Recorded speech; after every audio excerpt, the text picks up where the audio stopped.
ग्रामपंचायत हे 2023 मध्ये इलेक्शन झालं. जनतेतून निवडणूक होती, सरपंचाची निवड जनतेतून होती.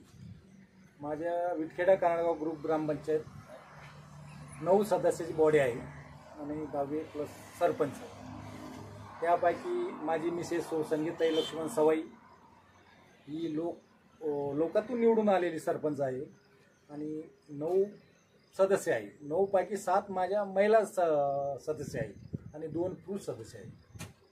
माझी मिसेस संगीताई लक्ष्मण सवाई सरपंच आणि जावेद सय्यद हे माझे उपसरपंच आहेत. सर, गावात अशी कोणती मोठी समस्या होती जे 2.5 वर्षात तुम्ही त्याचं निवारण केले नाही? माझ्या गावामध्ये सगळ्यात मोठी समस्या होती रस्ता.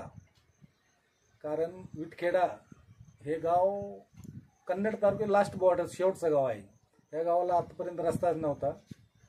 मी सरपंच झाल्यानंतर जवळजवळ सर्व रस्त्याचे काम माझे पूर्ण झालेले आहे, चालू आहे. विटखेडा विरोध पूर्ण झालेला आहे. सर, विटखेडा तालुक्यामध्ये 2 नंबरवर येते, काय कारण येते 2 नंबर येण्याचे? गावात माझी 100% वसुली, पाणीपट्टी वसुली, पाण्याचं नियोजन आणि बाकीच्या 24 तास पाणी गावाला. कोणती तक्रार नाही आजपर्यंत आमची. मी सरपंच झाल्यापासून पोलीस स्टेशनला 0 FIR गावात 2.5 वर्षामध्ये. तर गावात धार्मिक स्थळे आणि शाळेची माझ्या गावात एक संस्था आहे, नारायण बाजीराव पवार एक संस्था आहे आणि एक जिल्हा परिषद शाळा आहे, एक मारुती मंदिर आहे, एक दत्ताचं मंदिर आहे. सर, आपण झाडाची लागवड पण करत आहे, त्याच्याबद्दल सांगा.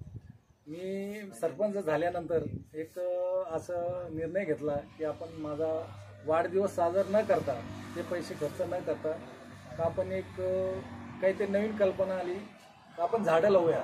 मी प्रत्येक वाढदिवसाला 500 झाडं लावायचं मी ठरवले आहे गावामध्ये. आतापर्यंत 2 वाढदिवस झाले मी सरपंच झाल्यापासून, त्यापैकी 1000 झाडं लावलेली आहेत. सर, आपलं नाव आणि मॅमचं नाव आणि पत्ता सांगा. माझं नाव, मी तंटामुक्तीचा अध्यक्ष आहे विटखेडा कानडगाव ग्रामपंचायत आणि माझी मिसेस संगीताताई लक्ष्मण सवाई ह्या सरपंच आहेत. जावेद सय्यद हा माझा आमच्या ग्रामपंचायत सरपंच आहे. पत्ता सांगा.